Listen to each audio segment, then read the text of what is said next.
Welcome to the DJNTV Chill Room Chat, your space to unwind and talk shop. This episode is sponsored by MadeByDJs.com, innovative tools designed specifically by DJs for DJs. DJEventPlanner.com, the industry standard for streamlining your business and booking faster. And DJRequests.com, the easiest way to manage your dance floor's vibe in real time. Support the show by using our Amazon affiliate link at DJNTV.com/Amazon. Now, let's get into the mix.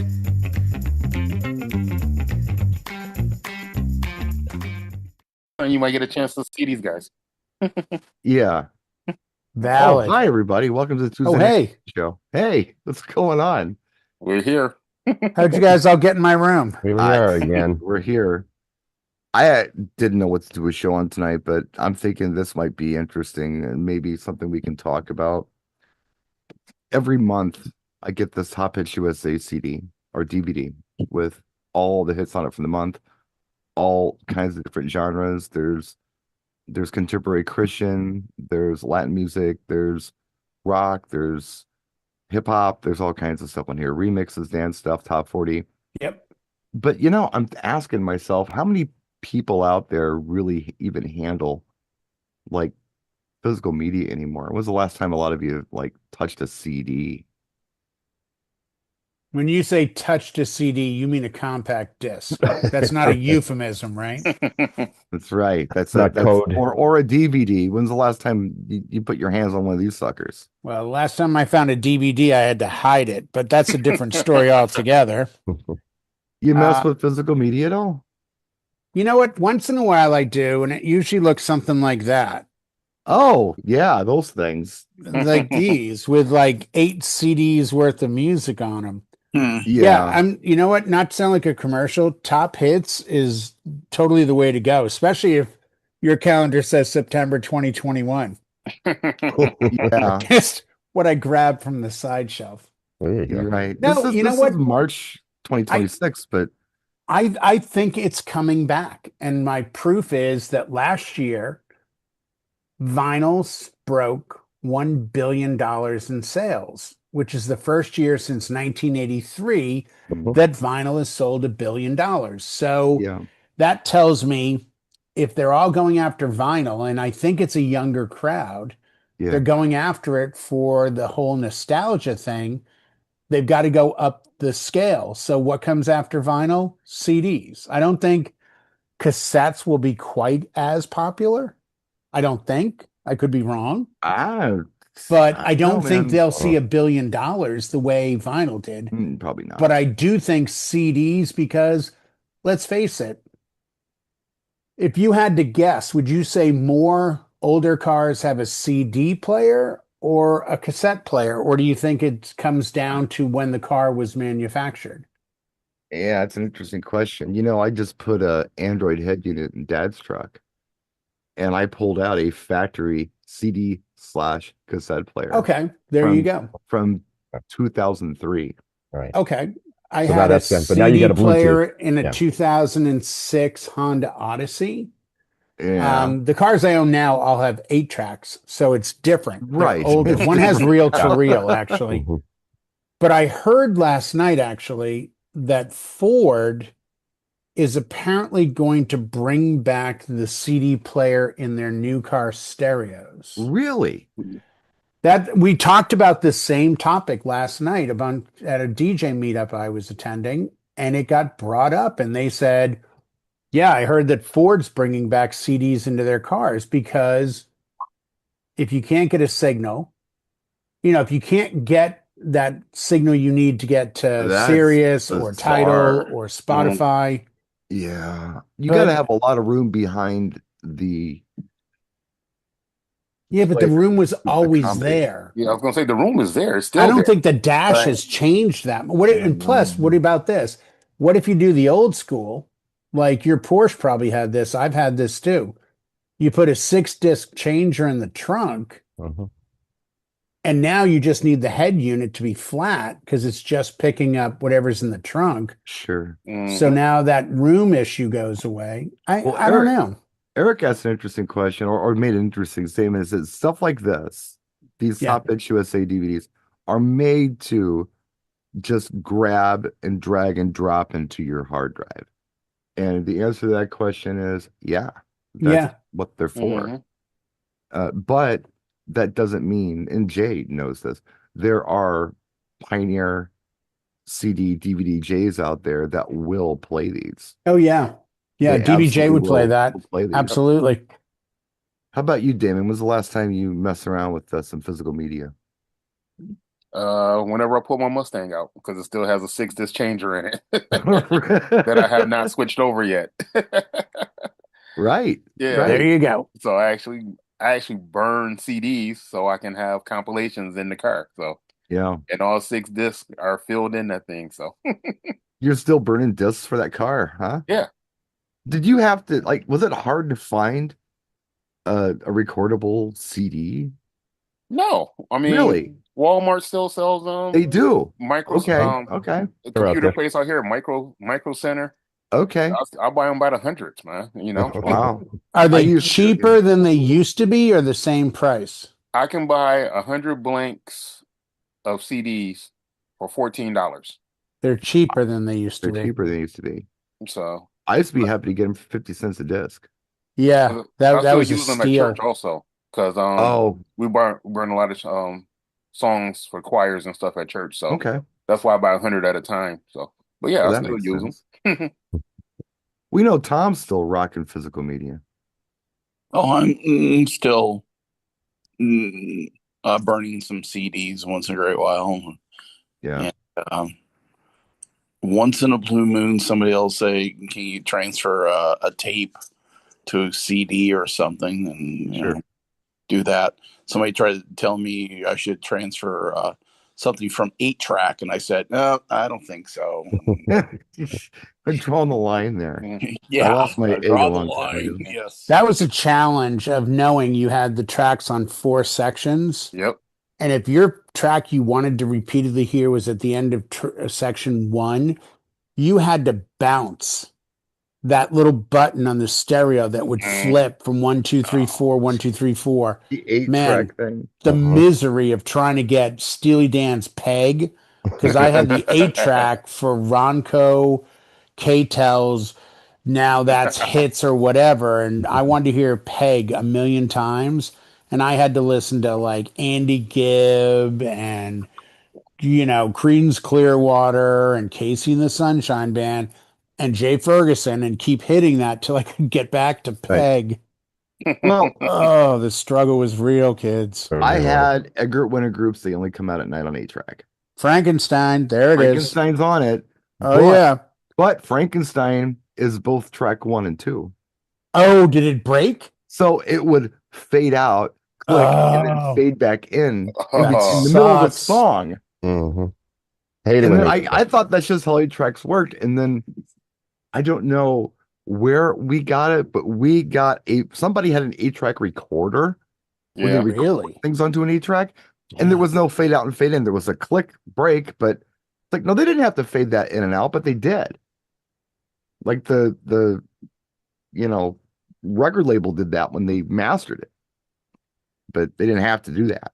But fun fact, kids, the singer on "Come On and Take a Free Ride" was future disco star. We were just talking about this last night, weren't we? Again, fun fact: the producer was Rick Derringer, but the guitar player wasn't. It was the one and only Ronnie Montrose, who famously had the group Montrose, which was the first group from the future Van Halen singer Sammy Hagar. Well, you probably know Bad Scooter and Rock Candy. We were just talking about this last night. I was telling now we're in my world. That guy singing "Free Ride" was Dan Hartman. Yes, Dan Hartman. Guy.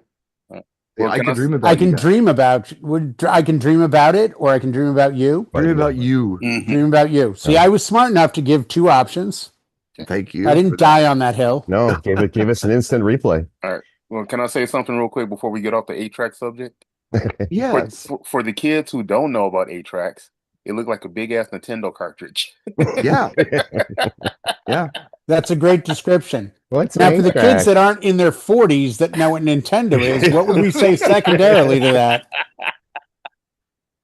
We got anything else we can compare that to? I'm not a gamer, so I'm out of that realm. That's really about it. Don't blame you. Yeah. I played Pong. Well, that's it. Hey. Yeah. You get old school literally stuff from last century, folks. Yes, the 19 literally. Yeah, way back. Yeah, as the kids say, the 1900s. I'm like, yeah, it was kind of the 20th century, but that's okay. It occurred to me today. You tried. It occurred to me that I have been a DJ longer in the 21st century than I was in the 20th century. I know that sounds stupid. Me too. I know that sounds stupid, but I have. All of us. Yeah. Well, except Tom. Well, yeah.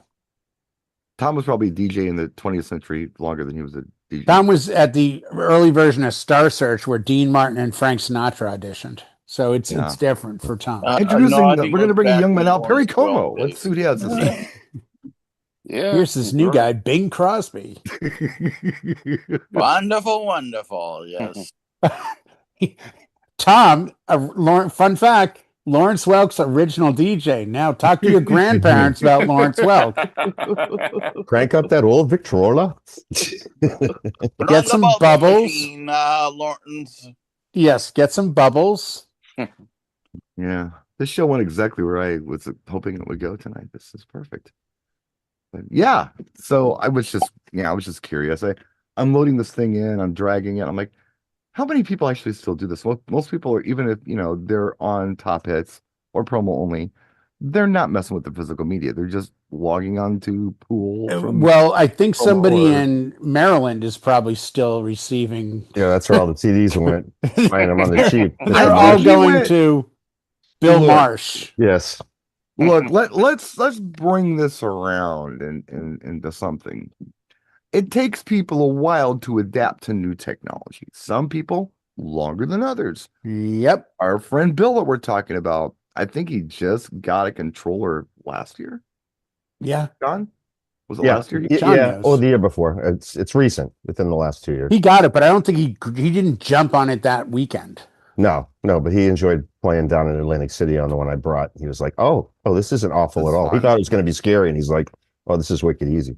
Yeah. And, I went in 2011. I'm one of the holdouts. I was the one picking on Jay. Like, dude, what are you doing? Yeah. Right. I don't want a computer.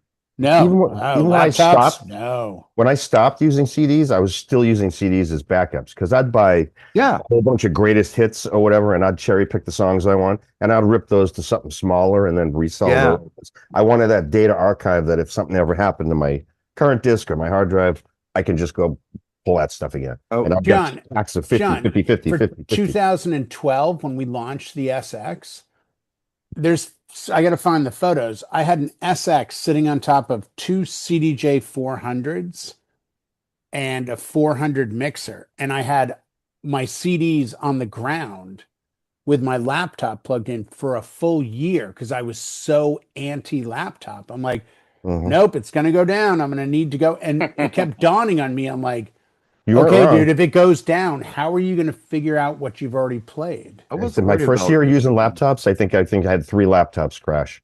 And they're all different. It's not because of the brand. It was like an HP and a Dell and whatever. But I just always had to have the physical music there, just for peace of mind that I'm still going to do the gig. Yeah, I think I went. I mean, Blanca and I were together when I went MP3 when I got off the CDs. Because I remember I bought a laptop one night, and it was back in the days when Walmart was open 24 hours. So, of course, I do this on a whim and do it at 3:30 in the morning. I just go buy a laptop knowing nothing about them. And it's got a 100 gigabyte hard drive. So I can't put all my music in there, but I can put... It's the old days. So I did. I put my essentials in there.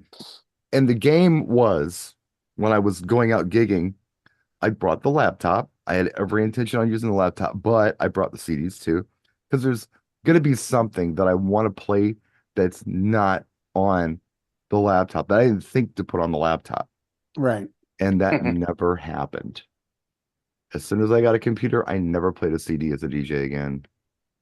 I never felt like it's too easy. It's too easy. It made sense. Even CDs would skip sometimes, I mean, they weren't fail proof in that regard. It was never going to skip. You could search it. The thing that I was having a hard time with, and I'm sure you guys, well, Damon can definitely relate to this. I used to DJ by looking at the spines of my media, be it records or CDs. I'd recognize colors or patterns.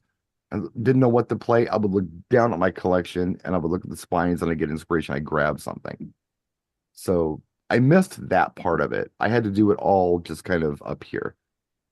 Because I've told you guys before, I'm not a big folder guy. I just started putting folders together. I was just playing off the top of my head and just whatever happened to tickle my fancy. I'd search for it and play it. I've recently created Latin and dance and country and there you whatever. I never so did much now. It's just I remember that scene in Rain Man Man where he does just by the spines and the colors and the numbers. So I totally get where you're coming from. Judge Wapner, 4:30. Seriously, like I would look and see like, oh, I'm inspired. That's the problem with, but do you admit that that's a difference between a wedding and a club? No, I was doing it at both. I was absolutely doing it at both. There are certain things that you play at weddings that it's really not that much different today. I mean, there are things that everyone's going to react well to. You do it for your family hour. You play those songs. Grandma likes it. Your little nephew likes it. Your parents like it. Everybody can deal with it. And then you've got whatever time is after that is kind of party time. That's where you throw the real personality of the client into the evening, whatever they like, mixed in with things that are adjacent to what they like and things that the crowd enjoys and requests. And that's when it gets weird. And that's when I have to kind of think, what's next? What do I do next? It wasn't always about BPM. It was about genre. It was about artists. It was about just inspiration, period. Or maybe I was somewhere where it's like, you know what? This isn't happening anymore. Where could I go? Oh, wow. I didn't even think of going there. And you grab it. So I don't know. It was. I think CDs were a lot like that. They were. Because I had CDs that would have Megadeth, Frank Sinatra, Barry Manilow, Deep Purple, like whatever, because I knew that over time I learned you can't put all of one thing on one CD because you can't mix. And you would suddenly see a CD and be like, I was going to play Cheryl Lynn. Yeah. Oh, wait a second. This other track's there. Oh, yeah. Let me do that one. Hence why I always had 3 players, not 2, just to kind of keep that creativity going. Funny you say that. I was just talking about this recently in the video on a very different topic, but there were times, especially with CD, when I had every intention of playing one song off of a CD. And for whatever reason, I got the track number wrong and ended up playing the wrong song, not the song I wanted to play, but it hit and they went nuts. That's great. It was those lucky mistakes. Yeah. That would happen once in a while. They surprised the hell out of you because you would have never played that other track in a million years. Nope. And I don't know. I was talking about how, when things get perfect, you kind of lose the magic sometimes. You lose the spontaneity. You lose the, just those lucky mistakes when everything's just perfect all the time. And that was one of the things that was not perfect. And you could absolutely mess it up. I could think of several instances when I accidentally played a track that I didn't mean to play, and I would have never have played, especially in that moment, but it was the right track to play. And all of a sudden, I'm adding that to my repertoire. Oh, there's another one I can do. Yeah, mistakes are magical sometimes. Yeah, they are. They are. Totally. It can be. The divine intervention. It's like, you really want to play this one? It's like, no, I didn't, but it's working. So whatever. Yeah, right. Okay. The DJ guys have spoken. No, you're not playing this. Yes. And it was a lot of stuff off a compilation, of course. If you're trying to play All I Want to Do Is Have Some Fun off of Sheryl Crow's Tuesday Night Music Club, if you don't play that song, you're kind of going to lose. Yeah. But if you're playing, some crazy compilation, or it could be a promo-only CD, the old promo-only CDs happen a lot. It's wow. Never thought this would hit, but it hit, and we're going to add this. I miss the days of remembering like Funky Mix 40 Right. had these 6 tracks that I could go to, and Funky Mix 49. Yeah. I had to play this, and then Ultimix 101 had the version of Hey Now or whatever. And you just in your head, you started to memorize, like, oh, if I grab this, like, oh, I got to play, What I Like About You. Let me get Jock Jams 3 because it's the 3rd track, but I have to start 10 seconds in because they have that horn going first. And then it's, It's fun going back and picking like this random month of like a promo only CD. Yeah. And looking to see how many bangers are on the thing. Oh, yeah. And they were all brand new. We'd never heard them before. But like every song on it was just lit. It's fun to find those. Yeah, no, I have July 2009 Dance. And it's got, if there's 12 tracks on there, 10 of them are bangers. Right. To the point where I burned it onto my hard drive. And if I ever play like Break the Dawn by Williams, Destiny's Child, Denise Williams.